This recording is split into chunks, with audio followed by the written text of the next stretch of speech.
मान्य पंड्या जी, परम पूजनीय माता जी का उल्लास से स्वागत है।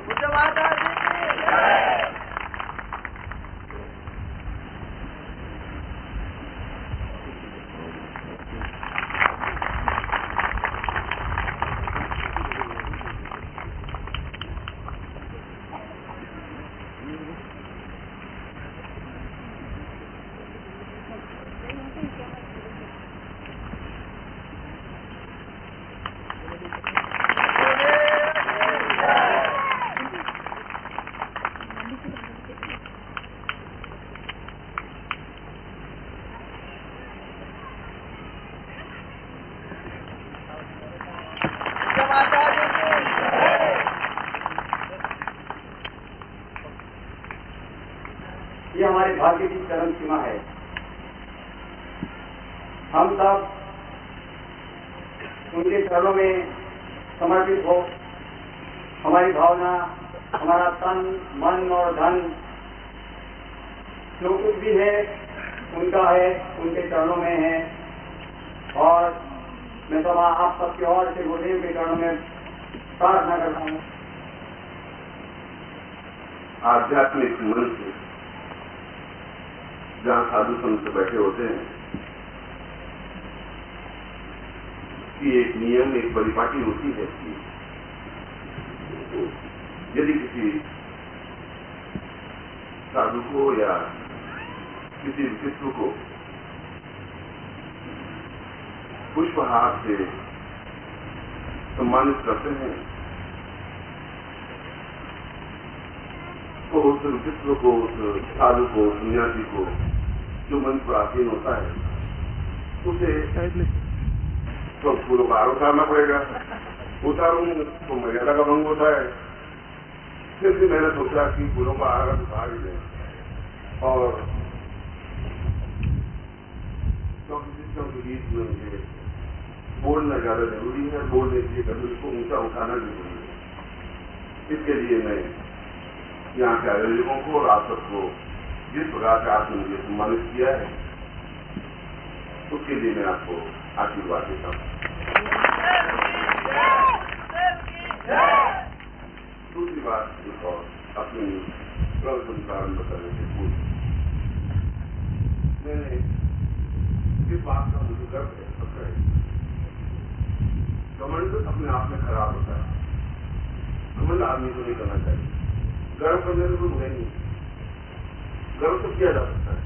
मुझे अपने भाजपा से गर्व है तो अमेरिका में मैं प्रवचन करूंगा तो साफ कहूंगा कि मुझे भाजपा से गर्व है। और इस बात का मुझे गर्व है कि वेद, पुराण, उपनिषद, शास्त्र, मीमांसा सब कुछ पढ़ा, अध्ययन किया और मौखिक को अपने हरे पटेल पर उतारा। तो ये ज्ञान मुझे नहीं था जिसका आज मुझे मालूम पड़ा। इतने वर्षों तक उस ज्ञान की खोज में भटक रहा था और आज पंड्या जी से वह ज्ञान मुझे मिला। पंड्या जी ने कहा कि गुरु जी बीमार है, ये ज्ञान मुझे था नहीं। मगर फिर भी मैं अगर उनके अनुभव के कोई ज्ञान है तो मुझे स्वीकार कर लेना चाहिए। बीमार गुरु हो ही नहीं सकता, बीमार प्राण नहीं हो सकते, बीमार तो शरीर होता है। बीमार भी होता है, स्वस्थ भी होता है। ज्यादा आप एक्सरसाइज करोगे, ज्यादा काम करोगे तो शरीर आपके काम करके खराब ही होगा। वो काफी आदमी पड़ेगा, वो ये क्या कर रहे हो, 24 घंटे होते हैं, तुम 32 घंटे काम करोगे तो कितने दिन तक शरीर खराब रहेगा। इसलिए मैं उनके वाक्य को सुझाव देता हूँ कि गुरु जी बीमार नहीं है, गुरु जी का शरीर थोड़ा सा अस्वस्थ हो सकता है। वह भी उनको ज्ञान की अस्वस्थ है नहीं है,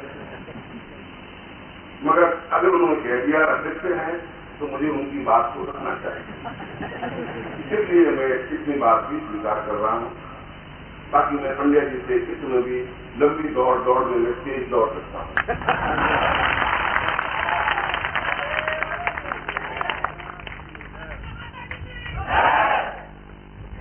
और फिर साहब की शिष्यों को चाहिए कि वो प्रार्थना करें कि वो देव का सो जाए। उनका कहना अपनी जगह सही था। मगर यह तो मैं सुबह ही आपको कह सकता हूं, मुझे आप लोगों की आवश्यकता पड़ेगी, ये तो कहें।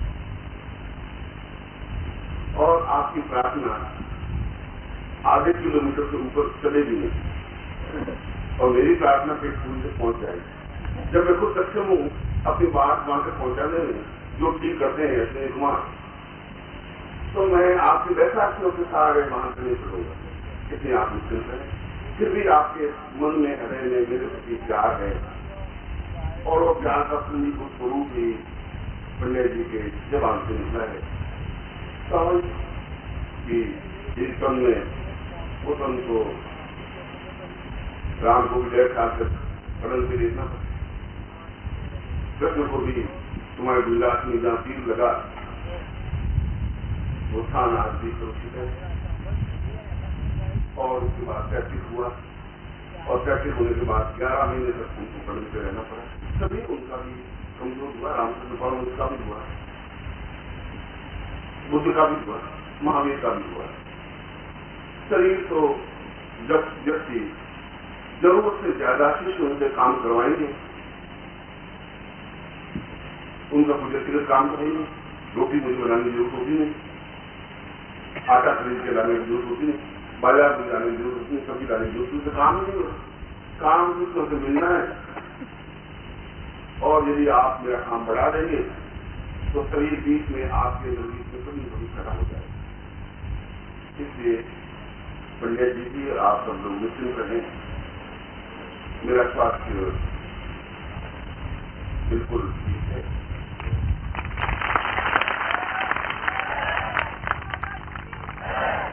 और मुझे विश्वास है कि मैं सक्षमता के साथ अभी काफी वर्षों तक आपके लिए कार्य करता हूं।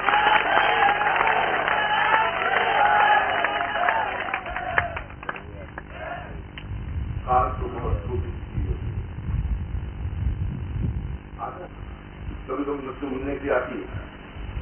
अब मुंबई में मिलने की आई, मैं मुंबई गया तो मुंबई नगरी अपने आप, मुझे मुंबई की कोई ज्ञान है नहीं, गति ज्ञान नगरी है, 5 लोग कैसे जिंदा रहते हैं, और जाना पड़ा। तो आई दिन मिलने की आई, सुनिए भाई बाकी लोग मिलने के लिए बहुत, अब तुम क्या करें, मगर वो प्रचार करके सब दर्ज करके चलिए अभी शिष्य है, उनकी समस्याओं का समाधान है, उनका प्यार है, और काफी कुछ देना है। इसलिए ऐसी कुछ चिंता की बात नहीं होती, क्योंकि मैं चाहता हूँ कि मुझे थोड़ा सा काम कम करना चाहिए, मगर जहां आप हैं वहां काम गौण हो जाता है। सुबह मैंने प्रवचन में जो आपको प्रवचन किया था वो प्रवचन नहीं था, वो आपका मेरा एक पारिवारिक बातचीत। आप मेरे परिवार के अंदर हैं, बेटे हैं, बेटियां हैं, आप मेरे शरीर के आंख नाक कान हैं, और आपको सुदृढ़ करना मेरे जीवन का धर्म, मेरे जीवन का कर्तव्य है। अपने जीवन में इस बात को तो आपको और मेरी पत्नी की एहसास करती होगी कि मैं बहुत जिद्दी किस्म का हूं, जो नृत्य कर लेता हूं, कभी ये करना ही है, तो फिर विधाता के बीच में खड़ी नहीं कोई।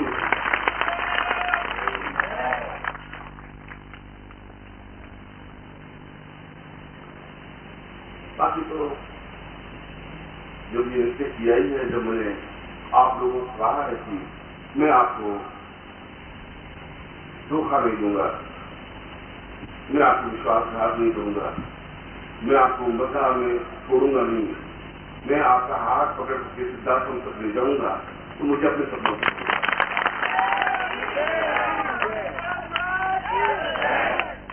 तो वैसे मैंने गुरु गोविंद सिंह का प्रवचन की बात की, इसलिए कही थी कि उसमें कुछ सन्यासी से भी खड़े खड़े तुम कौन मुझको देख रहे, और जो सिद्धार्थ में गया तो उनकी मन में भी उमंग थी, उत्साह था कि गुरुदेव जी ने इनको मनाए, उत्साह होना स्वाभाविक है और वे उत्साह में 10 फीट उतर जाते हैं, 5 फीट उतर जाते हैं, तो वो तो अपने आप में जोश है। जैसा आपने बुद्धि की जय बोलने का जोश है, दोनों हाथ उठा करके अभिनंदन करने का जोश है। और वो कह रहे थे कि क्या उनमें समर्पण है, तो मैं उनको सिर्फ ये बताने के लिए कि यदि मैं अपने शरीर के किसी अंग को कोई आज्ञा दूं तो शरीर के अंग की कोई हिम्मत नहीं होती कि मना करे। आज तो कहूंगा कि पानी गिलास उठा के पी, तो फिर आज मेरा पानी गिलास उठाएगा और शरीर मेरा मेरी आज्ञा का पालन करेगा। तो ये सामने बैठा हुआ भी मेरा पूरा एक विराट विशिष्ट का शरीर है और यह शरीर भी मेरी आज्ञा का उल्लंघन कर ही नहीं सकता, संभव ही नहीं। इसलिए कि अगर मैं आपसे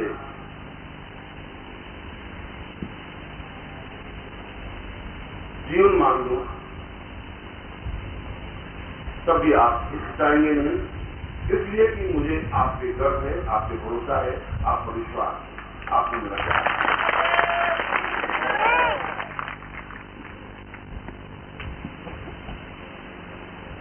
दीक्षा के क्रम में मैंने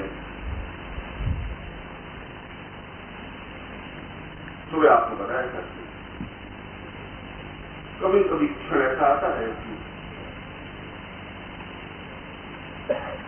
अगर व्यापार चल रहा हो तो बेटों को व्यापार से ज्यादा से ज्यादा दिखाना चाहिए और वो पृष्ठभूमि में रह करके कार्य करे, जिससे कि वो अपनी आंखों के सामने बेटा व्यापार करना सीख जाए। और मैं भी चाहता था कि मेरी आंखों के सामने आप सही अर्थों में एक साधक बन जाए, सही अर्थों में एक योगी बन जाए, विजय बन जाए, साधनाओं का आपके पास बल हो जाए, ताकत क्षमता हो जाए, एक चुनौती का भाव आपके मन में हो जाए। और इसके लिए मुझे आपको आगे खड़ा करना जरूरी होगा। मुझे पृष्ठभूमि में रह करके, पीछे रह करके आपको तैयार करना पड़ेगा कि आप 10,000 लोगों को भी चुनौती दे सकें। साधु सन्यासी कोई कहीं मिल जाए तो आपकी आंख नीचे नम नहीं हो सके, आपका व्यक्तित्व समाज में उनसे 2 फीट ऊपर उठा हुआ एहसास हो सके।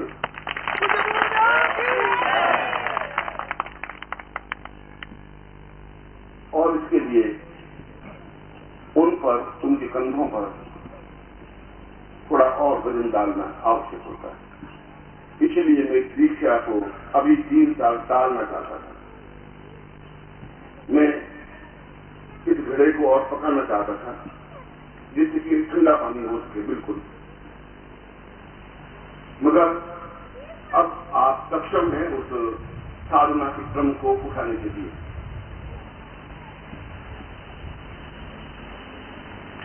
मगर किसी साधना से और धन से, मान से या पद से या प्रतिष्ठा से या ऐश्वर्य से आपके शरीर में, आपके चेहरे में कोई परिवर्तन नहीं होता।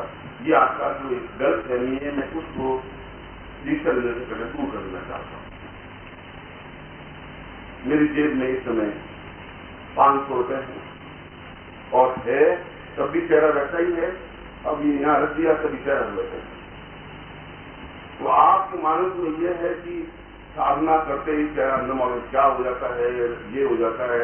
आपका क्रम अभी साधना करते ही दृष्टिता देखने लगोगे कि कितना अंतर आया। गुरु जी दीक्षा दी हुआ क्या, गुरु जी हुआ तो नहीं, अब चेहरे में क्या होगा, कोई प्लास्टिक सर्जरी तो मुझे आप ही करनी नहीं। इसलिए बिरला जी के पास जब पिलानी में कुछ पैसे थे ही नहीं, लोटा ही था पीतल का, तभी उनका शरीर चेहरा वैसा ही था। करोड़पति बने तभी वैसा ही था। कोई कृष्ण यदि आपके बीच में खड़ा हो जाए तभी उसका चेहरा वैसा ही होगा जैसा आपका है। उसमें ज्ञान की गरिमा होती है, एक बल होता है, आत्मीय ओज होता है। ओज ये कि आप हरिद्वार जाए और कोई दुनिया से मिल जाए, अरे कोई कुछ नहीं कर सकते, तो जो करना करना बैठा क्या कर सकता है। ये ओज, ये बल, ये ताकत, उसको चुनौती का जो भाव होता है, जो मेरा दिया वो।